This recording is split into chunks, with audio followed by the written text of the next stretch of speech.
வணக்கம் உறவுகளே. என்னோட சேனலுக்கு யாராச்சும் புதுசாக வந்திருந்தீங்கன்னா ஒரு லைக் அண்ட் சப்ஸ்கிரைப் பண்ணிவிடுங்க. வாங்க வீடியோக்குள்ளே போகலாம். இன்றைக்கி இந்த வீடியோவில் நீங்கள் எதை பற்றி பார்க்க போகிறீங்கன்னு சொன்னால் எறா பொரியல் தான் பார்க்க போகிறீங்க. இந்த எறா பொரியல் வித்தியாசமான ஒரு முறையில் நடக்கும். அதுவும் இல்லாமல் நமக்கு குயிக்காக பண்ணக்கூடிய மாதிரி எறா பொரியல் இருக்கும். முதல்ல தேவையான அளவு எறா வாங்கி நல்லா சுத்தம் பண்ணி க்ளீன் பண்ணி வச்சுக்கோங்க. இந்த எறாவில் மஞ்சள் தூள், மிளகாத்தூள், உப்பு போட்டு நல்லா ஒரு 10 நிமிஷம் மசாலா ஊற விடுங்க. அதுக்கப்புறமா நம்ம கடாயை அடுப்பில் வச்சு அந்த பொரியலுக்கு தேவையான அளவு நல்லெண்ணெய் ஊற்றிக்கோங்க. நல்லெண்ணெய் ஊற்றிட்டு இந்த எறாவை அதில் போட்டு நல்லா வதக்கணும். அப்போ தான் அந்த எறாவில் இருக்கிற தண்ணி எல்லாம் இறங்கினதுக்கு அப்புறமா தான் நம்ம மற்ற திங்ஸ் எல்லாம் அதில் போடணும். அப்போ தான் அந்த எறாவில் இருக்கிற தண்ணி வற்றுனதுக்கப்புறமா ஒரு ஸ்வீட்னஸ் கிடைக்கும். அதாவது ஒரு சூப்பரான ஒரு இது கிடைக்கும். பாருங்கள், எறாவில் இருக்கிற தண்ணியெல்லாம் நல்லா வற்றி வதங்கி வரட்டும். அப்போ தான் நமக்கு ஒரு டேஸ்ட்டு கொடுக்கும். பாருங்கள், இந்த ஸ்டேஜில் நம்ம ஒரு 4-5 காஞ்ச மிளகாயை குட்டி குட்டியாக கட் பண்ணிவிட்டு இந்த எறாவில் போட்டு நல்லா வதக்கும். பார்த்துட்டே வாங்க நீங்கள்.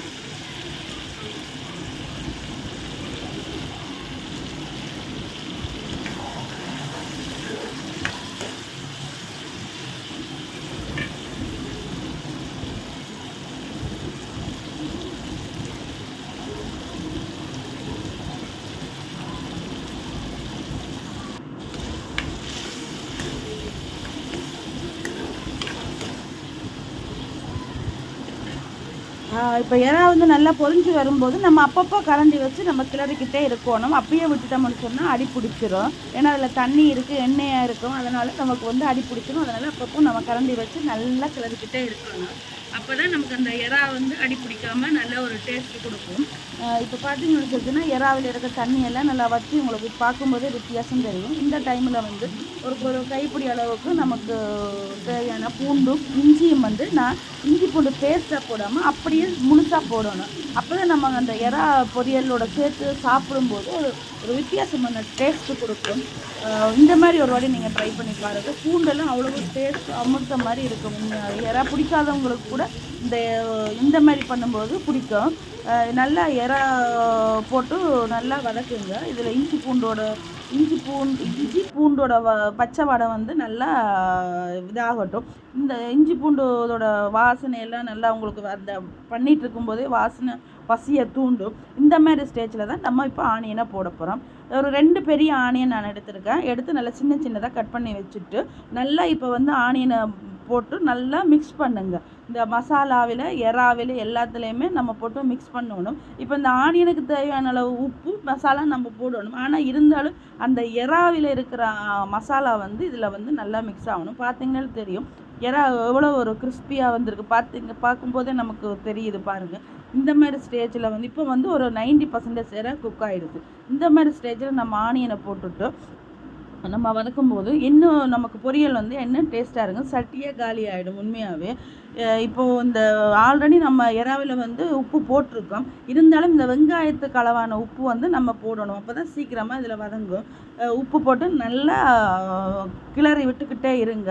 அப்போ தான் நமக்கு ஒரு அடிப்பிடிக்காமல் நல்ல ஒரு டேஸ்ட் கிடைக்கும். இந்த எறாவில் ஆனியன் போட்டு உப்பு போட்டு ஒரு 2 நிமிஷத்துக்கு அப்புறமா நீங்கள் சிம்மில் வச்சுடுங்க. அடுப்பை ஃபுல் ஹையில் வச்சிங்கன்னா தீஞ்சு போயிடும். அதனால் சிம்மில் வச்சு நம்ம எவ்வளோத்துக்கு சிம்மில் வச்சு எறா பொரியல் பண்ணுறோமோ அவ்வளோத்துக்கு டேஸ்ட்டு நல்லா கொடுக்கும்.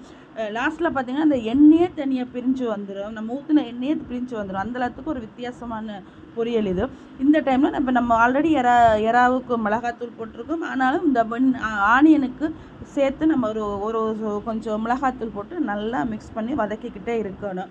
அப்போ தான் நமக்கு ஒரு சூப்பரான ஒரு பொரியல் கிடைக்கும். இந்த மாதிரி வதக்கிட்டு மூடி வச்சுக்கோங்க. அப்போ மசாலா சீக்கிரமாக வெந்துடும். இப்போ பாருங்கள், நான் மூடி ஓப்பன் பண்ணேன். எப்படி இருக்குது பார்க்கும்போது உங்களுக்கு எவ்வளோ சூப்பராக இருக்குன்னு சொல்லி பாருங்கள். நமக்கு உண்மையாகவே வித்தியாசமான ஒரு முறையில் நீங்கள் இந்த மாதிரி ட்ரை பண்ணி பாருங்கள். எவ்வளவோ எறா தொக்கு சாப்பிட்ருப்பீங்க, எறா பொரியல் சாப்பிட்ருப்பீங்க, எறா 65 சாப்பிட்ருப்பீங்க. ஆனால் இந்த மாதிரி எறா பொரியல் நீங்கள் சாப்பிட்ருக்க மாட்டீங்க.